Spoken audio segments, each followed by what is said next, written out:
Hello, and welcome to episode 62 of Friends of the Show. I am Stephen W. Skinner, and this is my podcast where I chat with some of the funniest people whom are online. This week's friend is a very funny comedy writer and performer who's been doing comedy for over 10 years and just moved to LA. I'm talking about DJ Mausner, at DJ Mausner on Twitter. Truly an insightful chat about comedy with great advice for up-and-coming sketch writers, and we get into the DJ Mausner JFL saga. We discuss what it's like going from winning Just for Laughs homegrown competition one year to leading a boycott of the festival the next. We also enter some nice questions from listeners, so thank you, listeners.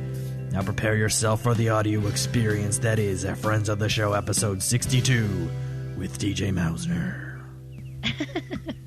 All right. I have fixed it, and thusly the podcast will begin. Amazing.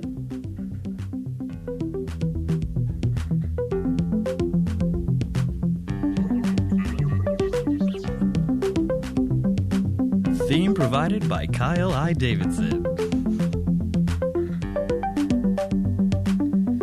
All right, well, that theme means we're doing the show. This week's friend is a very funny, I'm talking award-winningly funny stand-up, sketch, and improv comedian who has recently made the move to LA to continue being hilarious, but in nicer weather. I'm very excited to have her on the podcast. It's DJ Mausner, at DJ Mausner. Oh. Welcome. Hi, thanks for having me on. Yeah, thanks for being here. So, yeah, we're on Twitter, we're doing funny tweets, but you're doing every kind of comedy? Oh, I'm trying my best to. I mean, sounds like it from what I listed. You got stand-up. You got sketch comedy. You got improv. Yeah. I started stand-up and improv when I was around 15. Oof. So I'm coming up on 10 years now. Holy. And, yeah. What's the 10-year anniversary? What do I get? What is it? Wood? Oh yeah, it is something like that. It's something. Are you gonna get yourself? Wood. Give me my plank of wood. Are you gonna get yourself a nice piece of balsa? Better believe it. Gotta get that balsa, baby. That's your pick. You'd be like, get me. Well, I mean, that's the first one that came to mind. That's your go-to. It's not your pine. It's not pine. It's not something stupid like that. It's not oak. That'd be ridiculous. That's hardwood. No, and that's what 10 years of improv will do for you. Is that when someone asks you a question, you say the first thing that comes to your mind, and then you say, "I said that because it was the first thing that came to my mind." And that's a recipe for comedy gold. So that's like you have like a list of different random things that you can just pick from at any given moment in your mind's eye.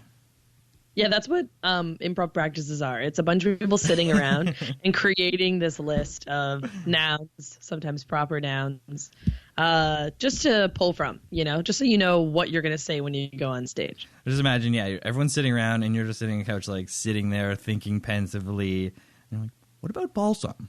And everyone's like, oh, yeah, balsam. Everyone starts writing it down. Isn't that a thing? Wasn't there like the measurement of, there's some bit about the measurement of what words are funny and why, and there's a whole bit about there's like real life science behind, right? Like everyone tries to figure out the science of the comedy. It's gotta have misdirection. It's gotta have something else, and it's definitely gotta have a third thing. It's gotta have something, and something. I didn't even have a second thing. You said misdirection. I think balsa has good misdirection because it sounds like you're going to say balls, and then at the last minute, it's a sub, baby. It's not some classic crude, rude humor for this yucky dude. It's some good fun for the whole goddamn family. It's for all those arborists out there just waiting. just waiting, just fucking roaming around their rooms, breathing heavy, pumping their arms, being like, give me that sweet, sweet wood content. I want that forest shit. Give me that forest shit straight to the vein. So I have a question. Please. Your name is DJ. It now, is. when did you make that choice? It's like, is that your true given initials, or is it? Yeah. And that's my real last name. So is it just initial? Like your name is just DJ? So the story behind it is my parents wanted my name to just be DJ, but they don't allow initials on a birth certificate. So they kind of made it up on the spot. DJ stands for Danica Jordan. Danica is spelled Danaka. And that's because Danica is normally a Croatian name spelled Danica. My parents are not Croatian. Right. So they just kind of like made up the spelling on the spot. Yeah, that's their version. Yeah, and they just called me DJ. It's like my legal name is Danica Jordan. I have 2 first names, no middle name, and they've called me DJ from when I was a kid. So the plan was DJ the entire time. But due to these legal mumbo jumbo requirements, you're Danica Jordan. This is it. The bureaucracy of Canada. Trudeau wants no more of it, or whoever was prime minister when I was born in '94. Wanted nothing to do with a cool-ass name. Yeah, what my the heck? Weirdo parents. I'm always interested in that because I have some friends, like I have a friend who's like TJ, but it's like Thompson James, like that's his name. Nice. But, you know, who you can just decide that? Like, and only names that go work in that rhyme scheme can work? Like only something J really works? Yeah, I knew a kid when I was younger. I think I went to camp with him and his name was JR. And that wasn't bad either. JR does work, yeah. But I mean, TS is good. T.S. Eliot, of course. I'm trying to think of one that doesn't work. I guess like I got SA. one. SW. I got one for you right here. Yeah, that's me. I think that's good. You think I that know, works? but I think it's good. I guess anything SW. works. You can if you just go with it. If you just stick with it. Yeah, I feel like if it's like the second letter is a vowel, it's like nah. You know, like if it was like or if G-A, it spells like a 2-letter word. If you're like, oh yeah, I'm N-O. Like, huh? Yeah. Yeah, exactly. Cool. Live your life in the negatives, baby. Or maybe you'd rebel against your parents in your teens and be very positive. You know, that's actually secretly what I was thinking because I do know a TJ who was like did that on purpose so that like you screw you pick that name. Well, I'm going by this now. I was like, oh, that's interesting. Yeah. It's like reclaiming your name. Like some people have gone to the length of changing their name, and it's a thing that people do, you know? But it's just like a subtle way, I guess.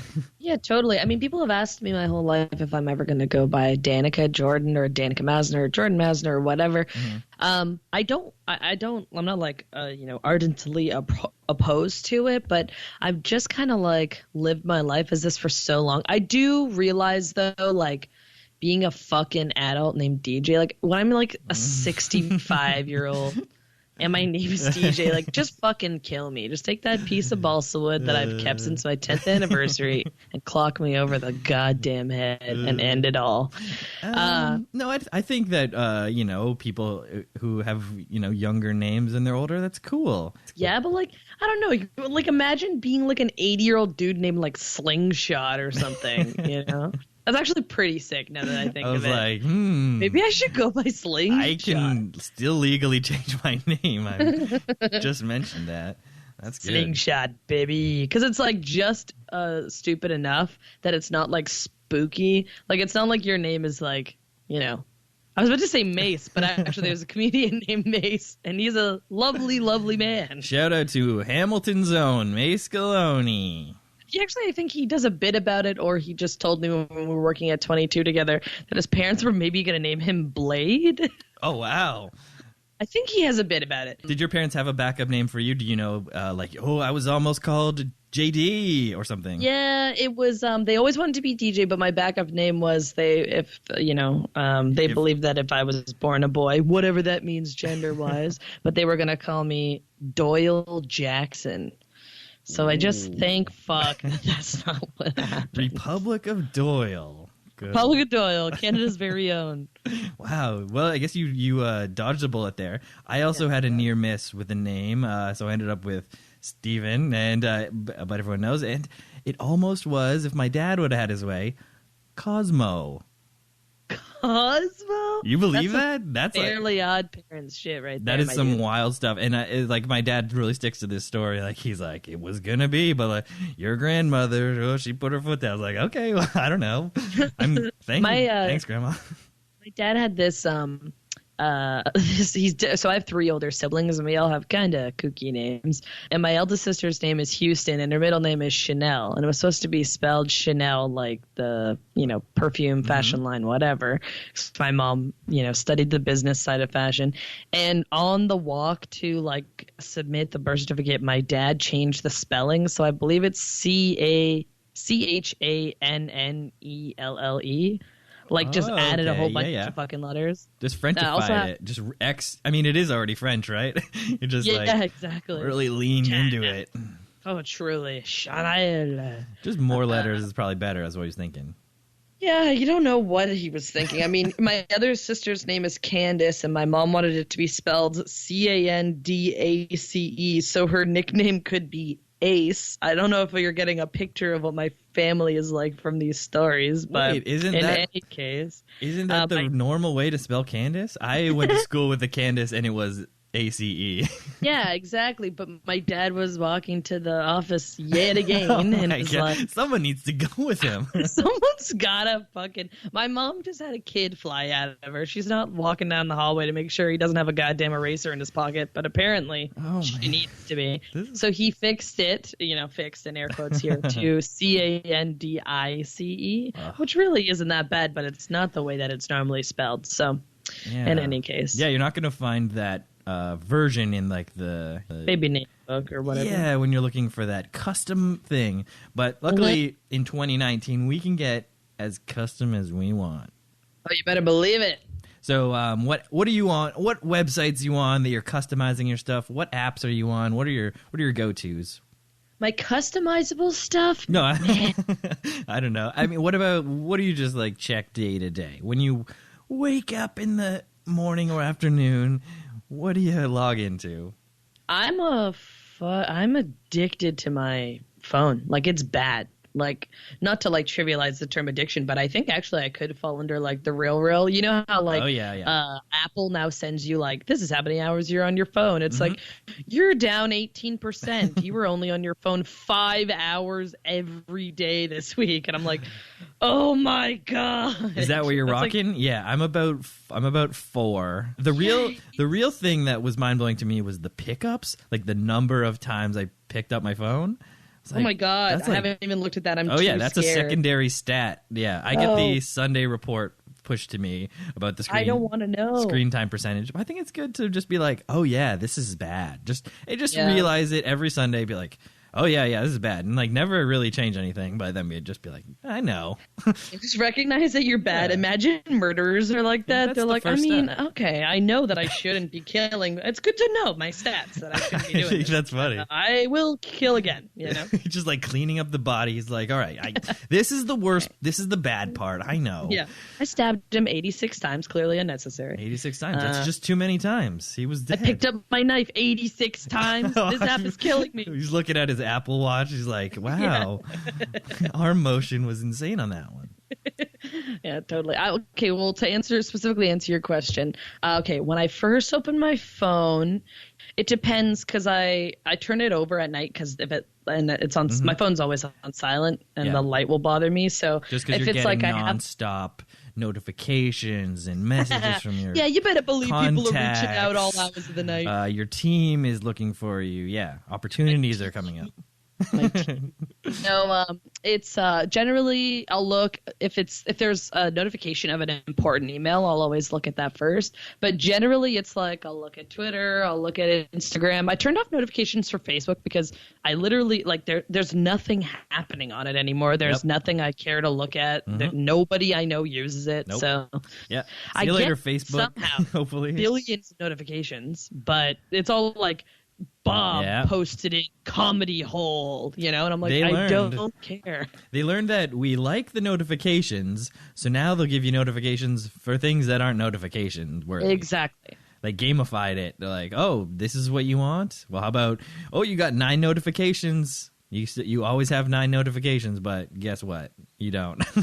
It's nothing. Guess what? It's Facebook Marketplace saying, hey, what's going on, man? This nice piece of balsam wood came on sale on the marketplace. You better believe I'm smashing the Facebook fucking app when that comes up. I'm like, get me the balsam. We literally were listening in and heard you talking about it, so we're just going to put this ad here. Truly horrifying that is very true. It's nuts. But Does it happen to you? Has it happened to you recently or something where you're like, how did you know about this specific thing that I was recently talking about? I think it's happened to me with like restaurants, but more often than not, I love when I think everybody's like taking their turn posting screenshots of this on Facebook or on Twitter or on Instagram or whatever. But like the nebulous company Wish or whatever it's called that just posts products that are like underwear with no crotch, rhinestoned headphones, a dildo with a spike at the end. And you're like, what the fuck? Who's buying this? And is it? And in the corner, it's all like $4, $6, 60 cents. And you're like, this is just like an algorithm of goop from the internet. I don't know what would happen if I clicked it, but I'm too scared to. Oh, if you clicked it, not only would it never, ever go away from all your ads, you would, you'd start getting emails about it. Like, truly. Did you see the new dildo with the spike on the end? Yeah, man. I've seen them all. Have you seen one? But this one's $2. I don't need any of that. I watch me get a balsa wood dildo on my thing. I will send it. They're listening. And I gotta say, thanks for listening. Yeah. Oh my God. At least somebody's listening. This is kind of the point of this whole thing. So I guess we mentioned it a little bit, but how do you get into all the types of comedy? So I think we covered a little bit about it, but you're in a group. You're in a collective? Yeah.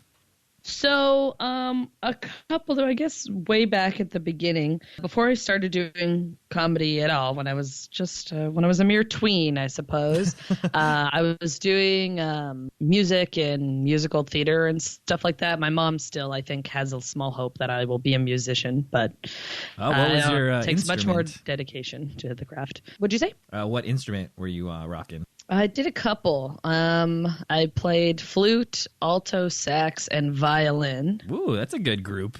Yeah, I have my own goddamn band. Yeah, you're really covering a lot of the bases of like the main. Yeah, those are like key ingredients. Yeah, as a kid I played violin, and then when I was in grade school I played alto sax, and then when I was in high school I wanted to not have to carry a heavy instrument, so I switched to flute. Strategy. That's it. And then I played acoustic guitar, I guess, and then I've done vocal stuff since I was a kid, and I think that's the only thing that I still kind of futz around with, like noodling on like a keyboard that plugs into my computer by ear, because I never learned piano or anything like that. That's nice. I did improv at Second City as a teen. Oof. when I was in high school, and precocious. Is that the right word? I mean, yeah, I think I was like, I was the youngest of four, so I was used to, I guess, performing for my siblings or whatever, all that good stuff.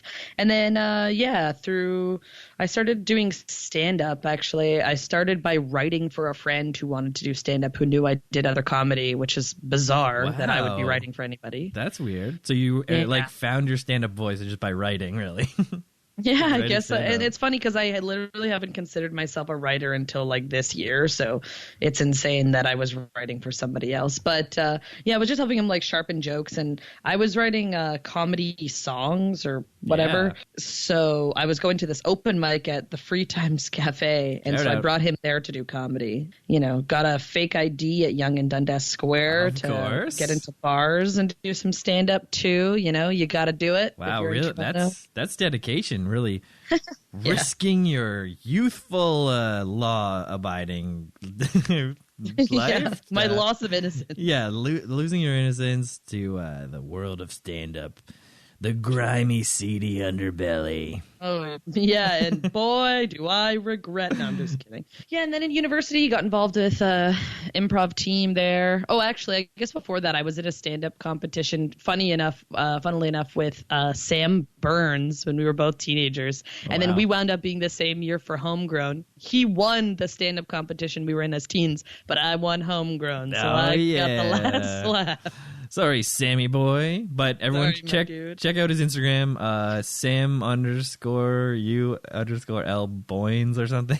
Boynes, yes, like B-O-I-N-Z. Truly one of the funniest dudes. He's hilarious. He's really funny. I only saw him for the first time like last year at like a Nick Flanagan came to town. I'm out here in Hamilton, you know. So and he was Sam was there, and I was like, whoa, this guy's great. So he's really good. Follow him on Instagram. And he does a singing thing. He does do it. Fucking Ham City. He's hamming it up. It's fun. And then, so in university, I was doing improv with the McGill University Improv Troupe and started doing sketch with Bring Your Own Juice, which was a sketch troupe. I think still the only sketch troupe at McGill. And we would put on like a 2-hour review once a year, which is insane and not really sketch, but that's what we thought sketch was. I mean, yeah. 2 hours is a lot, right? If you're looking at it, so much for university sketch. That's a lot. Oh yeah, university sketch like team. University level sketch. The sketches were like 10 pages long. We had costume changes for like every sketch for just like casual wear. It was cuckoo, but it was really really fun. Yeah, and I bet you're learning a lot about like the foundations of sketch and like what makes a good sketch and what can kill a sketch. Yeah, you got to get a button, right? What are your key? What are your sketch tips? what was the number one thing that you would say to someone trying to write a sketch? Number one thing is have a clear premise.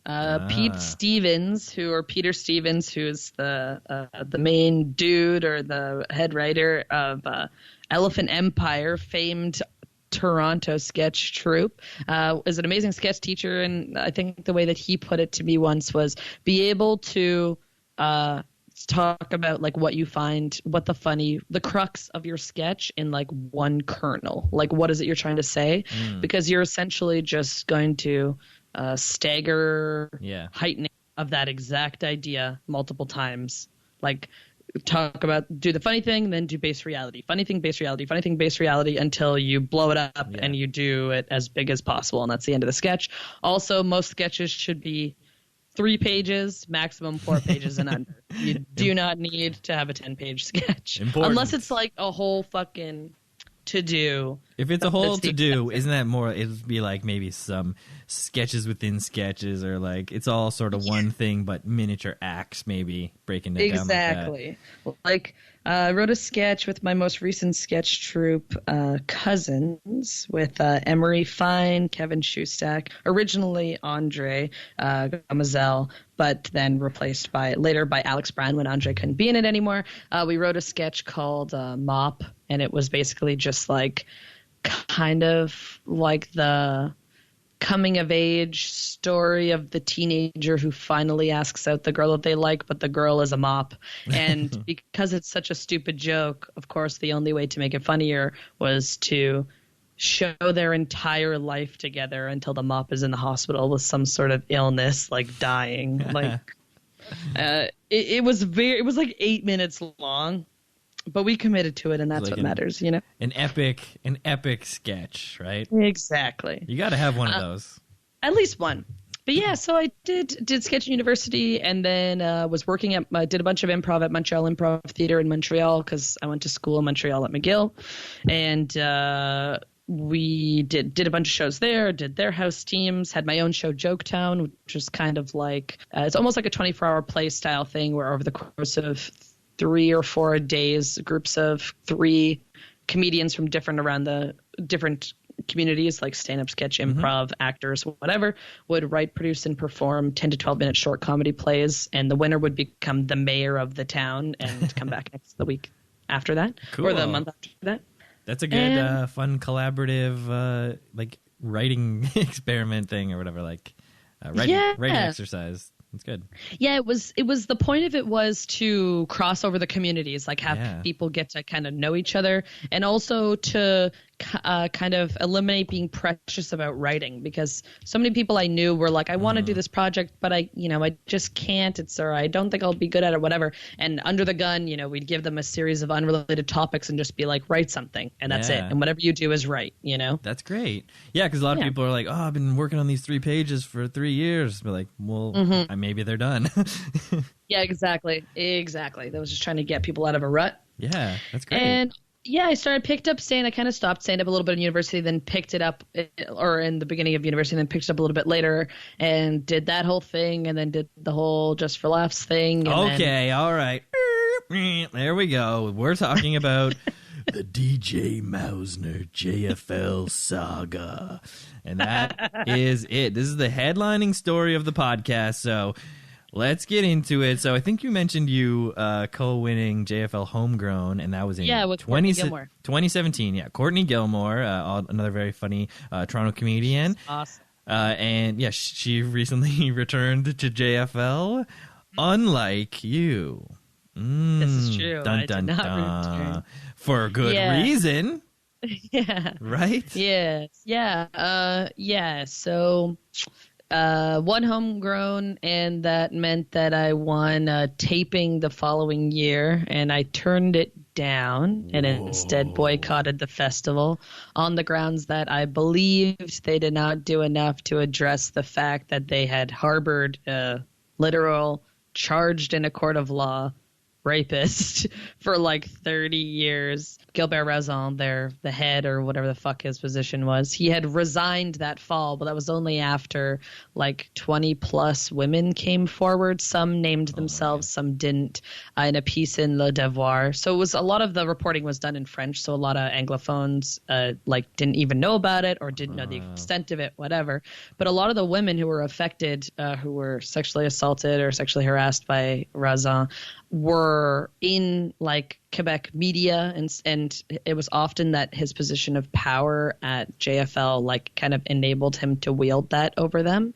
And also a lot of them, the article is still up, I believe. I mean, I haven't looked at it in forever, but a lot of them were like teenagers, which is also super fucking creepy. But yeah, the beginning of the story of that is he was charged in a court of law in 1998 or something like that for the sexual assault of a person, and then he got off on a charge. He got off he was not charged, but it was brought up of the forcible confinement of another woman.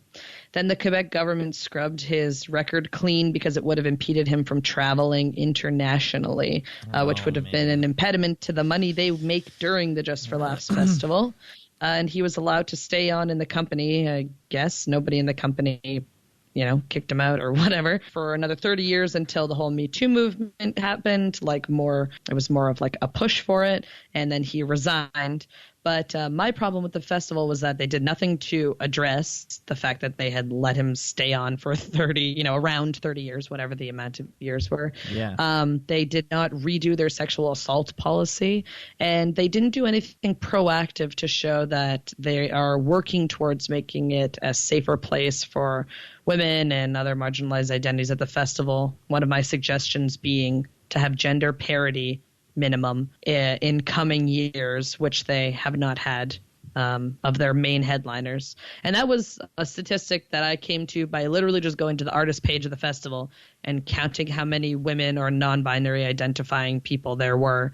And I haven't done that. I haven't paid attention to JFL this year, or I guess partially last year, but my year and then last year it was like almost 30%, a little under, were women, and even less of those are women and non-binary people, and even less of those were women of color or non-binary people of color. Even less of those were those identities plus being queer, plus having a disability, plus, And given the climate right now, and given the fact that there's so many talented comedians that sit at the intersection of multiple identities, it's like, what an easy way to make your festival more accessible to different people in your audiences, and also to show people you give a fuck. But instead, big part of they it. booked disease and sorry. Opposite. Digging in the heels, as they say. Reinforcing the old, what is it? Is that the patriarchy? Are they doing something here? It always is? It always is. Those guys. Those rascals. They are rascals. Someone should, I mean, you're doing it. And that's what I really appreciate. Stepping up, not only... Yeah, you forfeited your TV taping, which is huge. You're like, I'm not going to do this because I believe that this is right and they should do the what some would consider the bare minimum, like Exactly. the barest minimum to like, mea culpa. We are very bad organization.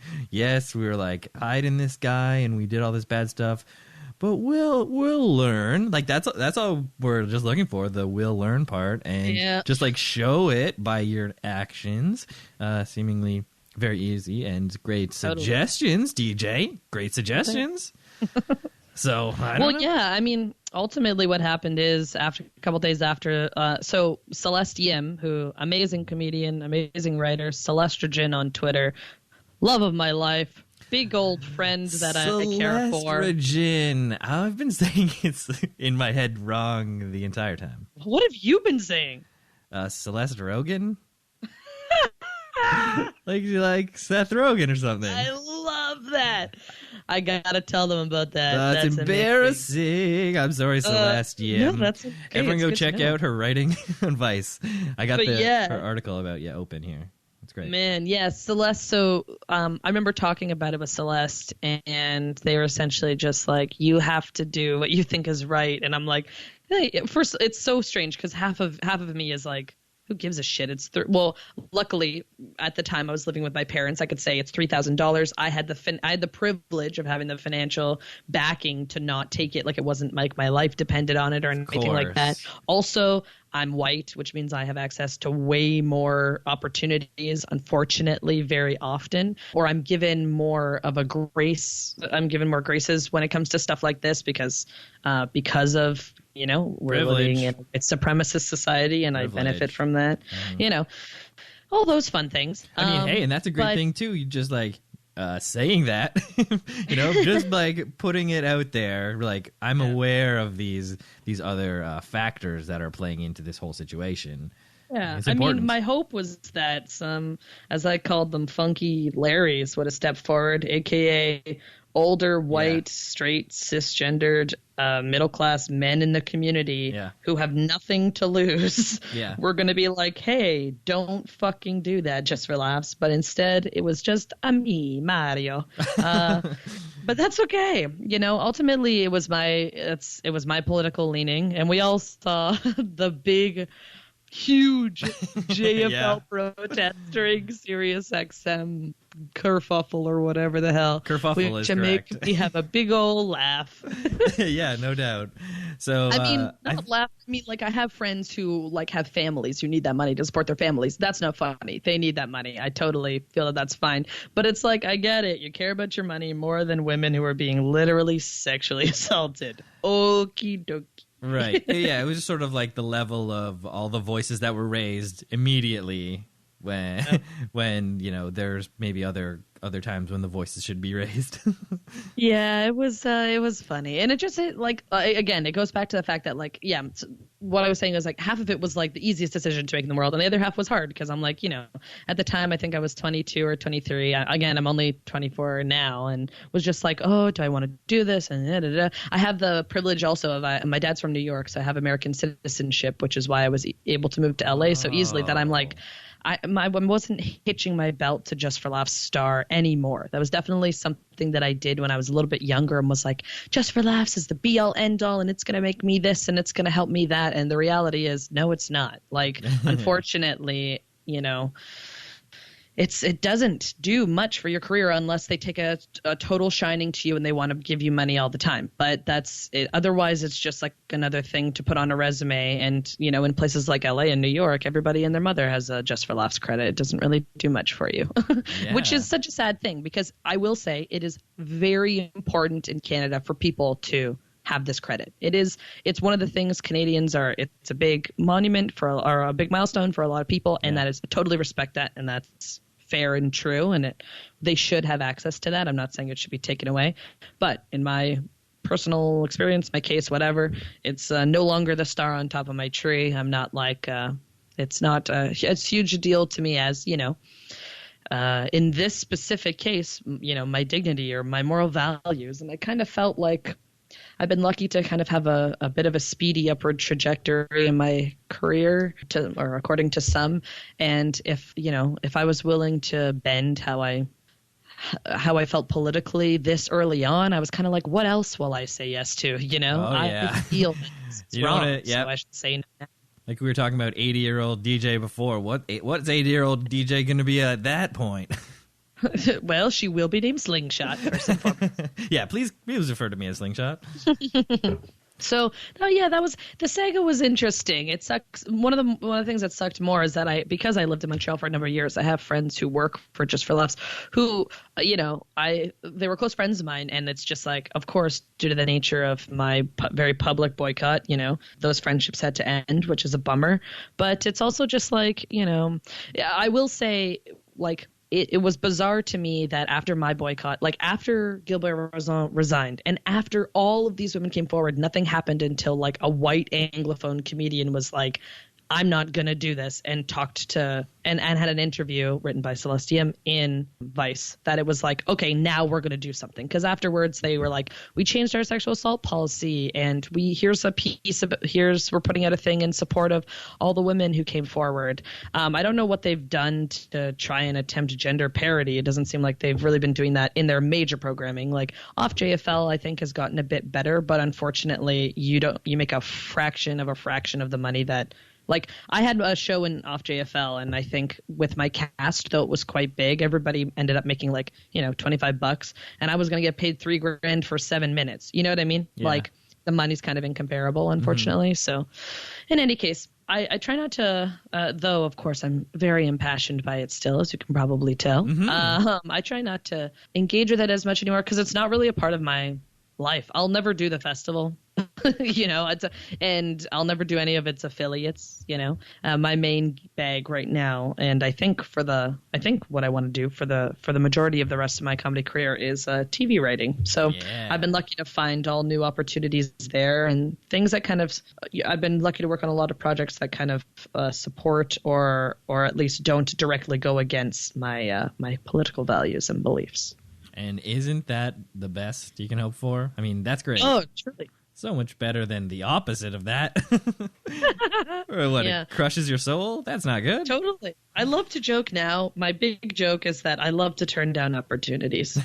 Yeah. I say it all the time. Give me an opportunity and I'll turn it right down. You'll find some reason.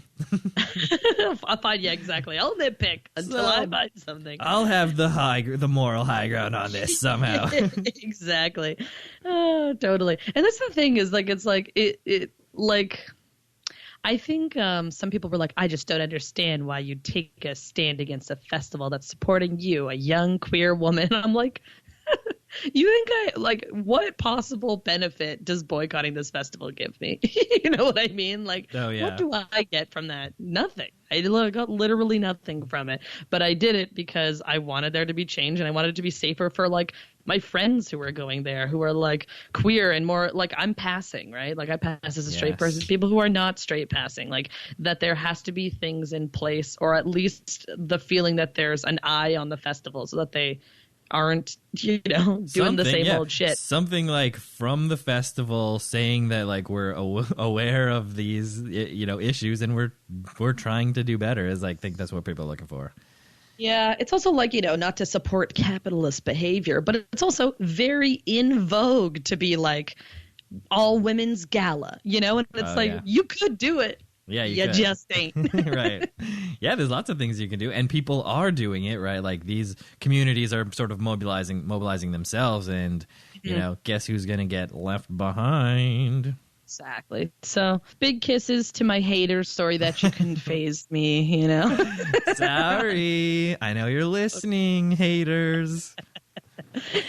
Also, haters thanks are for my listening, motivators, Steven, and that's what I'm here to say today. Also, thanks for listening, DJ's haters. Any ears, right? Any ears are good ears. Any ears are good ears. We love the ears of the haters. But yeah, over the years, I've done. I do bits about incels. I do bits about dudes who think talking over women is chill. I do bits about people who are fat phobic. I'm sure I have lots of people out there who'd like my head on a stick. And you know what? Start that fire, baby, but you're never going to roast me. Oh, meow, meow, meow. Oh, yeah. You got to laugh. You got to laugh when people want you dead. You got to laugh. And, those are the people on Twitter, right? Yeah, exactly. That's our main audience. That was like when fucking, not, again, a company who I'm sure has my name on some sort of like kill on site list. But when Yuck Yucks did that White Lives Matter show, and I was like, this is fucking ridiculous, and basically created a list accumulating all of the more accessible and inclusive shows in Ontario, or Toronto and Ontario, to pass around, being like, go to see literally any of these shows instead. They are just as funny, if not funnier, and they don't have fucking horrible white men trivializing the deaths of black people. Yeah, that's the thing. Like that's an unnecessary addition to the voices right now. Like 100%, wholly unnecessary. And then, of course, the trolls descend. I haven't had it so bad. Like, I've seen other people get, like, it really bad. But it's things like, like when people have insults that you're just so far past being offended by them, so they don't upset you. Like people being like, I bet your pussy's stinky. And I'm just like, that's hilarious, But yeah. I'm sure it's not great. I mean, I've heard like I wrote an article about Jordan Peterson, and then one like a satirical article for the Beaverton. And one of my friends was like, you have to be careful because he literally will dox you. Like he's doxed my friends and stuff. I'm like, oh, that would be super spooky. But, what can you do? I mean, what can you do when someone wants to dox you? Yeah, what are you going to do? I mean, I guess you've never been doxed, so thank goodness, right? Knock on wood here. No one wants to get doxed. Knock on balsa. Knock on balsa. All right. So now JFL Saga behind. You're looking to your next trilogy, the LA chapter. So how's it going? So you've recently moved out to Los Angeles. Yes. It's good. I mean, I moved here, like I moved out, when did late June, but then I was basically like came here, bought furniture, put it in my room in my apartment, and then left again because I was going back to write for season 5 of Baroness, whatever season we just wrote of Baroness Fun Sketch Show. Shout out to Baroness Sketch Show. Everyone check it out. It's good. You'll like it. If you're in America, it's on IFC. If you're in Canada, it's on freaking CBC, dude. And no excuses. It's free. The app is free. And you just free BC Gem, baby. Yeah, free BC. You can watch everything. You can watch everything. Watch old episodes of Cavendish. You can watch Murdoch Mysteries. Oh, we love Cavendish in this house. We do. We're a Cavendish house, but R.I.P. Yeah. R.I.P. R.I.P. But yeah, so I was writing for Baroness, and then I literally just got back here, like I think 2 weeks ago. Back and forth. Yeah, like 2 weeks ago. So I'm really fresh. I'm a little fresh babe. I mean, I love the UCB theater, so I've just started getting involved over there, and we'll see what comes of that. Just starting to, sink my claws and my teeth like the animal I am into the stand-up scene. That's great. Yeah, I can't wait to see who gets clawed. I can't wait to see who gets bitten by me. It's maimed into your circle. That'll be exciting. People like that, right? People like when they're bitten and clawed. Yeah, physical attacks. Physical attacks. That's what people are like. If you like intellectual attacks, you may also enjoy physical attacks. Now with claws. Now with claws and teeth. But yeah, so now doing that, I mean, I finally fucking wrote a pilot this year after like humming and hawing forever. It's, my very first one, and now I'm writing my second one. And the first one, I mean, I wrote and co-wrote a couple musicals, and I co-wrote a play before, like I've done that. But the comedy half hour, for some reason, it was just such a mental hurdle, which is bizarre because once I started doing it, I absolutely loved it. So doing that whole thing. Yeah, congrats on getting those written. That's great. Thanks. Yeah, it feels good. So what's your elevator pitch for your first pilot that you wrote? Oh, I feel like it's like this is going to be so bad. Okay, it's fine. I don't. I'm going to do it. I'm going to give it to you. Okay, so thematically, teamwork makes the dream work. Female friendship, gay as hell cast, women and non-binary people only. Plot wise, scrappy underdog but talented captain of a ragtag group of misfits women's lacrosse team, Joe Matthews, has hogged the spotlight for too long when suddenly a member of her team, due to an injury, falls out before a big game. and is replaced by Madison Hargreaves, who was unceremoniously eliminated from her team a year previous with great mystery. Nobody knows why. Ooh. She was the best player in the whole league. Why'd and they now cut her? Joe, head to head with this fine young woman, has to understand how to share the spotlight in order for the team to win gold. And that's about it. Fun, weird cast of characters. Like I said, super gay. Kind of like it's like a half-hour cast comedy, kind of like a Brooklyn Nine-Nine style, where everybody's got their own thing. Yeah. But they got to work together. Yeah, you got your A story. You got your B story. You better believe there's a C story, and there probably is a D story. But they are all interwoven. Lots of emphasis on laxatives and diarrhea in the pilot. Gotta say, love a shit joke. So there's a couple of those in there too. I mean, those are gonna hit. Those are probably gonna hit. Those are gonna hit like gravel being thrown into the toilet, baby. Diarrhea sound. Straight in. All right, well, that's great. Can't wait to see it on IFC 2021 or however long. I don't know. Stephen, you and I both know that 99.9% of pilots are never made. It was more just like, I feel like, getting for all the writers listening, who, of course, I know are just clamoring for this episode. They are. They are, all the haters who are also writers. It was more just about finally getting over that mental. It's so weird because I feel like I've constantly had to coax my friends into doing stand-up, like just being like, you gotta just go out and do it. And then when I'm writing a pilot, I'm like, but I'm scared, you know? And then I did it, and I was like, this is actually so fun, and I love to do it, so I should just do it. That is good. And so how did you just do it all 100%, just buckle down and clackety-clack on the keys, or did you, like, workshop something, anything with your friends, or, like, you know?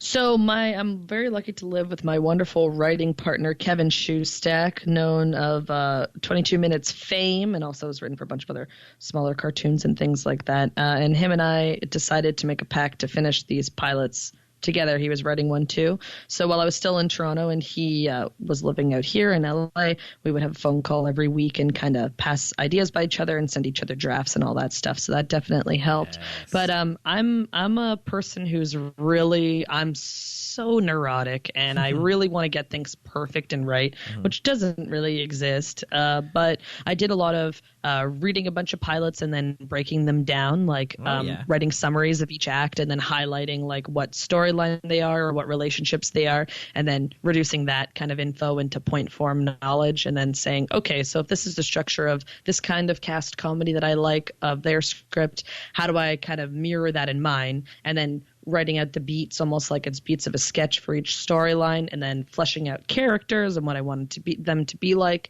And then as I'm writing and rewriting as the pilot's kind of coming into what it's supposed to be. And once I get down to my third act, going back to my first and seeing if I still like these characters and if their trajectories make sense. And just like a lot of drafts and trying to get out like, being okay with like writing for 6 hours and getting like 2 to 3 pages out and just being like, that's fine. It's only supposed to be 30 pages, like 35 maximum. It's okay to write 3 pages a day and then go back and change a bunch of them the next day. What's more important is just getting those ideas down and also like having fun, like remembering like, oh, I know what I like to see in TV shows and comedy, and what are the ways that I can infuse that into my own stuff. Yeah, that's great. So it's less like work and more like fun. More like fun. Yeah, and that's been another thing. I mean, because I kind of came up, even though I'm from Toronto, I kind of came up in Montreal because that's where I was doing a lot of my comedy. When I moved back to Toronto, I didn't have to start over because Canada's, a smaller scene, but was definitely like having to reestablish myself a bit. And the main lesson that I was learning was like, I mean, it's so simple now, obviously. It's not like anything full of wisdom, but it was learning to love the process and not the result, and just being like, what does it mean to really love what I'm actually doing and not be worried about if it gets me something or where it's getting me, which I think is pretty difficult because especially, when Canadian comedians move to Toronto or Vancouver, they're like, all right, I'm getting professional. I want to do the real deal. Yeah. But it's like the stuff that's going to really have you stand out is the stuff that you're doing that makes you happy and is like weird and niche and is exciting for you, because ultimately other people will see that and be excited by it. So don't try not to feel like your talent is dictated by what you are or aren't being given in the like comedy work hierarchy. You know, I hear of people doing this with like Second City and Just for Laughs and I don't know, fucking it's like writings for CBC or stuff like that. That it's like, it's so nuts. I mean, like it's never been like an overnight thing, and some people kind of like forget that. Like, I don't think it's other than that one guy, was it Freddie Prinze on the Tonight Show back when the Tonight Show, every single person in the U.S. watched it. I think that was the last time it was like literally an overnight success, and then since then it's much harder. Yeah, I mean, unless you're Marvelous Miss Maisel. Well, that's the Catskills, baby. That's different. That's the Catskills circuit, you see? Oh, I love the Jewish minstrel show. What a program. Luckily, I have no point of reference with that. Good. I mean, listen, I've watched every episode, and I will continue to, but I won't like it. I won't like it. Okay. Well, there you go. Who's the star of that one? Rachel Brosnan. I think that's her name. Brosnahan, right? Brosnahan. Yeah, she. Pierce Brosnan. That's not her. Not James Bond. Pierce Brosnahan. Yeah. What a more interesting show that would be if Maisel was replaced with just a James Bond. Just 90s era James Bond. Yeah. Yeah, exactly. GoldenEye just walking into the wall. Does that slick back hair? Love that. Silence PP8. And then the caption for the show is "She kills," and it's just like him, like, you know. They just never reference it. Actually, I don't know if I'm comfortable with like mass shooting jokes now that I live in America. And every time I go to the movie theater, I'm like, say a little prayer, I don't die. You know. It is horrifying, and I'm sorry that this is the case over there in the USA. And I guess as a person from Canada, you're like, you kind of notice the difference, right? Like, there's that palpable sense of fear permeating the air, or something. Oh, totally. Yeah. I mean, it's definitely not good. I will say, like, not to say that, and I don't think you were saying this either, but not to say that, like, that doesn't happen in Canada, considering there was, like, a shooting in a mosque in Quebec not so long ago. There was 13 shootings in Toronto over the Caribbean Fest weekend. Really? Like last weekend? Yeah. That's horrifying. Yeah, it's bad. Guns are bad, it's y'all. Bad everywhere. And if there's one thing you take from this podcast, guns are bad, y'all. Yeah. Guns are bad. I'm going on record. Said it before. Going on record as anti-gun. If anybody asks. And I'll say it again. Find my tweet that says guns are bad and retweet it right now. All right. Well, DJ. Wait, do people call you Deej? Is that a? Yeah. Yeah, cool totally. with that? I mean, people call me Deej. Some people call me Danica. I've had friends who call me that. I have friends who call me Jordan. Listen, I'll respond to anything as long as you don't call me late to dinner, baby. Heyo. Meow, meow, meow. What about Danjo, like a banjo? Oh, I've actually never heard that before. All right. And gotta say, I hate it. All right, that's mine then. I don't like Patent pending. All right. Danjo. Oh, that's bad. Danjo sounds like it would sound more like you know? Yeah, maybe it would. No, Danjo, just try it out and try it out this week and see how time you say it, I cannot. See how it feels. Imagine that whole article about boycotting fucking JFL was like, Danjo had this to say. Would it have been taken any more seriously than it was? Well, no. people would click to see what celebrity couple that is. Yeah. Okay, what celebrity couple would that be? That would be like Danny DeVito and Scarlett Johansson. Oh, yeah. I mean, that could possibly be the most powerful super couple. I mean, yes, because, Danny DeVito was like ardently anti-racist, and Scarlett Johansson loves to pretend to be not white. So it's a classic odd couple situation. Yeah, classic odd couple. They could do a sequel to Twins. Oh my God, twins, but they're dating? Ew, incest? Incest twins. Coming 2022. They're fraternal, and they're fraternizing. This sells itself. What I'm saying is I'm dropping the pilot I'm currently working on, and we will start writing this as soon as we finish recording. Okay, well, now we get to everyone's favorite part of the show, and it is questions from Twitter. So thank you to everyone who has sent in a question to at FOTS Pod on Twitter.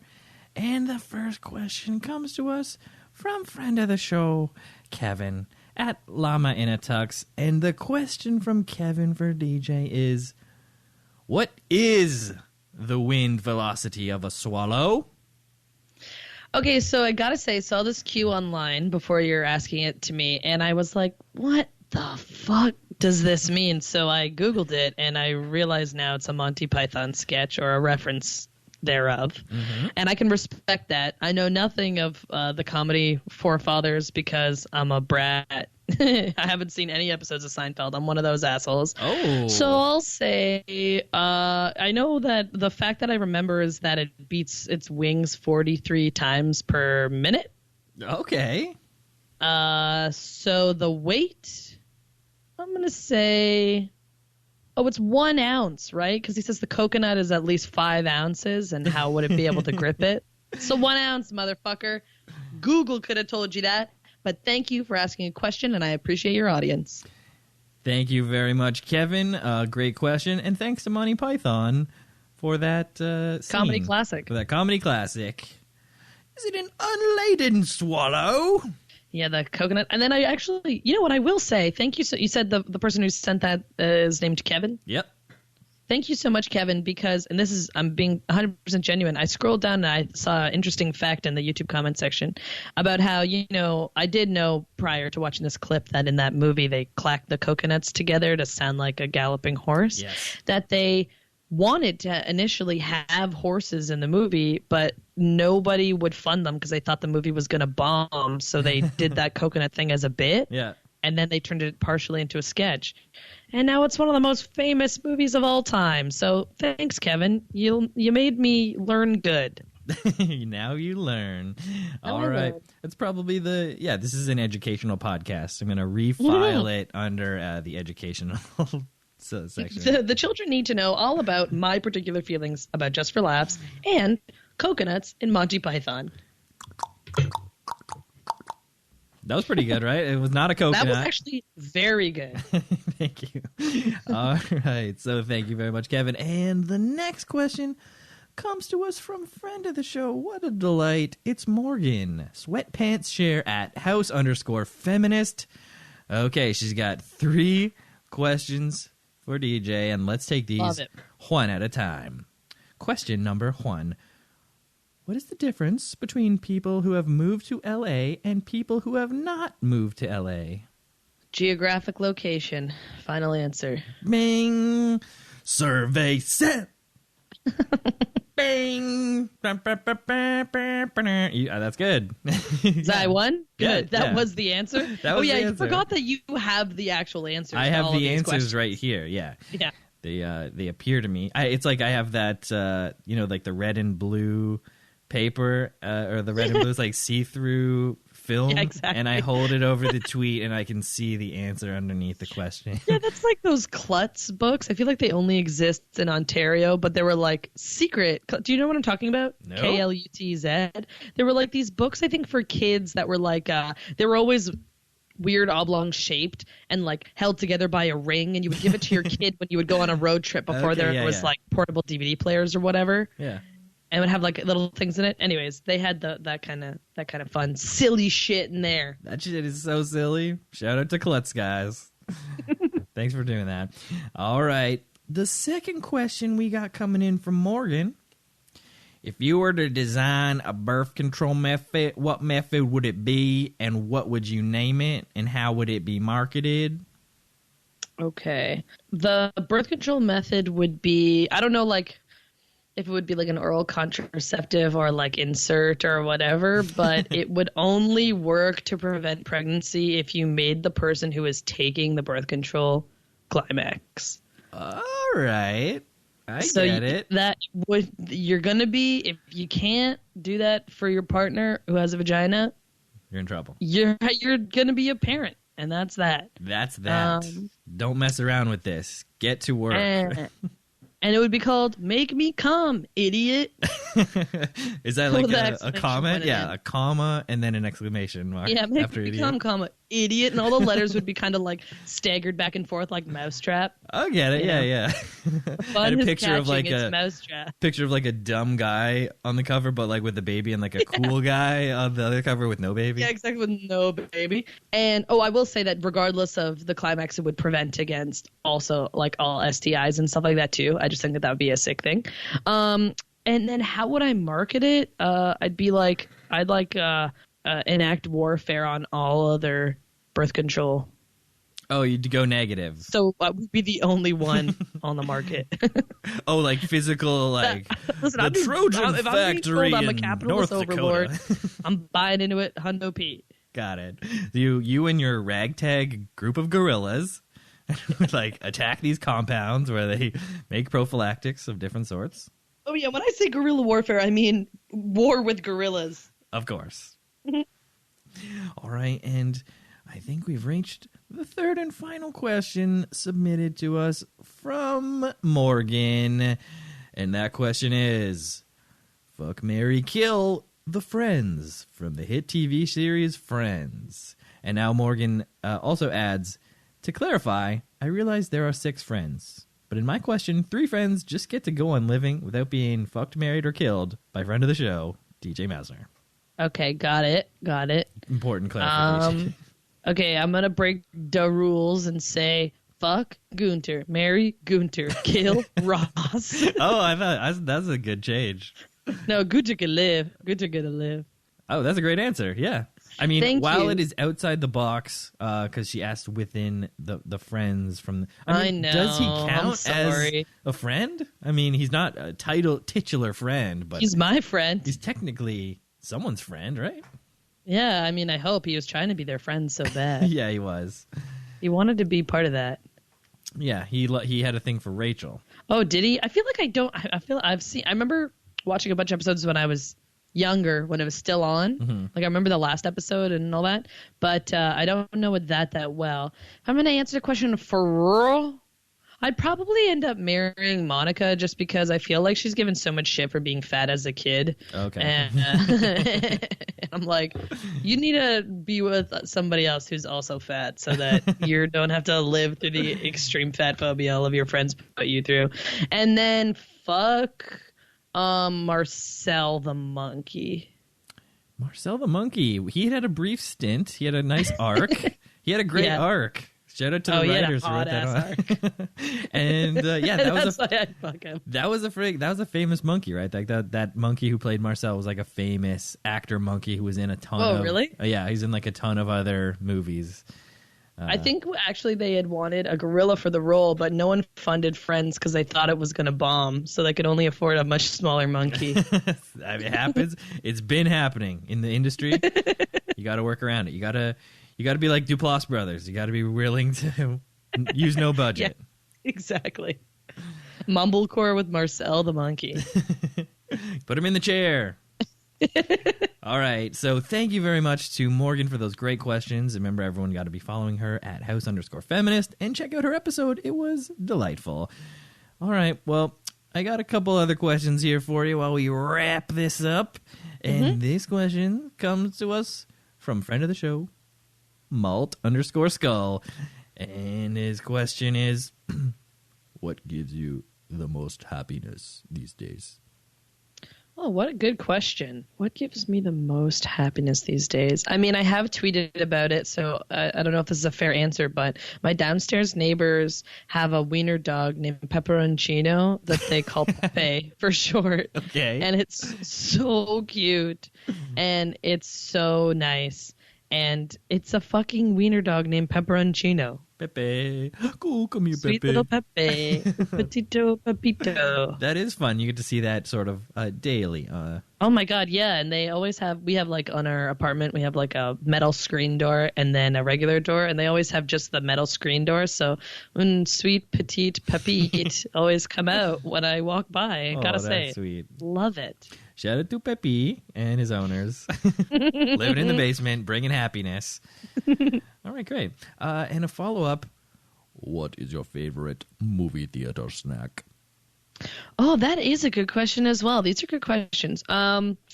Okay, gotta be a tie between red licorice and milk duds. Oh, interesting. Different sides of the spectrum. Exactly. It depends how I'm feeling that day. Also, I okay. mean, movie theater popcorn's great, but I feel like that's the basic ass bitch answer. So, True. Milk duds, great, stuck in your teeth. Red licorice, great. Eat too much of it, and it feels like all your insides are going to slide out your butthole. Yeah, I guess that's true. So, yeah, Slippery. Great answer. Shout out to licorice industry. All right. Thank you so much for those questions, Malt. And now we get to the final questions. This one's from @TheToddWilliams, and it's Todd's signature question. If you were a new member of KISS, what would your character or makeup deal be? Ooh. I think I would I mean, there's a lot of bad ways you could go with this, gotta say. There's a lot. There's only 2 colors to be used, and one of them is the wrong one. I'll tell you that, for my complexion. Probably like tic-tac-toe board. Oh, that's great. With a bum game to show everybody that no matter how hard you try, life is going to throw you some X's and O's, and sometimes they're not going to line up. And that's your like nickname is like Bum Game or something? Yeah, my nickname is Bum Game. With the wrong. They're like, we're begging you to change emphasis? it. We have time. We haven't released the record. Nothing's gone to print. Seattle. This is Bum Game. We're doing the big intros. And on bass, we got Bum Game. Bum, bum, bum, bum, bum. Bum, ba-da-da-da. All right. Well, I think it's probably the best answer to Todd's signature question that we've received so far. So thank you very much, DJ. And thanks for doing the podcast. It was a lot of fun. It's so fun to talk to you. On. What a treat. It's nice. It's nice to meet a Twitter friend over the airwaves. You know what I mean? I do exactly know what you mean, and that's kind of why I do the pod. So, so it was really great to talk to you. Thanks again for sharing your time. And now we do anything you want to shout out or promote, and then I play the theme and we say our goodbyes. Wonderful. So I guess I'll plug my very own podcast, Experts, which I co-host and produce with my very good friend and other hilarious comedian, Alex Brown, who is at Snacky Brown. That's Snacky with a Y on Twitter. Our podcast is the tagline for it, anyways, is for those who love comedy and those who want to do it. It's presented by the Brunch Club, which is a comedy collective, and we interview women and non-binary people in the industry about parts of the industry that we believe they're experts in. It's kind of like a casual interview, how-to podcast. Really fun stuff. We've had some cool guests like Aparna Nancherla and Sarah Hennessy, and all things that are good. 2 of my favorites. They're friggin' great, both of them. Everyone's probably following Aparna, but you might not know Sarah. You got to follow her at Sarah_Hennessy, and that's no H. Yeah, she's awesome. She's the real deal. And, yeah, I think that's about it. I mean, you can follow me on Twitter. I mean, I feel like that's already plugged at DJ Mausner or 1-800-FIGHT-ME or on Instagram. I have a website. There's stuff on there if you're interested in my stuff. Yeah, a lot of great sketch videos on there. So go and check it out right now. Yeah, totally. And freaking, the main thing that I want to plug is I want you to look in the mirror, look yourself in the eyes and say, hey, you're good, and I love you so much. And then I want you to give the mirror a big old kiss. A lot of tongue. A lot of tongue. Gotta say, a lot of tongue. Well, DJ, thank you so much. This was great. Thank you. And I will see you on Twitter. Beep, pop, boop. Bye. Bye. Well, that's it. I hope you enjoyed this week's episode with DJ. Now, you're going to want to follow at DJ Mausner on Twitter for the very funny stuff and watch her sketches online. Now, for more friends of the show, visit www.stephenwskinner.com for all the episodes, or find it on Apple Podcasts, Spotify, or wherever you get your podcasts. Please leave a rating and review. Follow at FOTS Pod on Twitter to get notified about latest episodes and when to send questions to hear on the show. I am at Skinner Steven on Twitter. That's where you can find me. Send me a message, retweet me, or something. And thank you to Ruby Coast for the music. And thank you to Kyle I. Davidson for the theme. And thank you so very much for listening to the podcast. I appreciate it. I am Stephen W. Skinner saying, have a great one.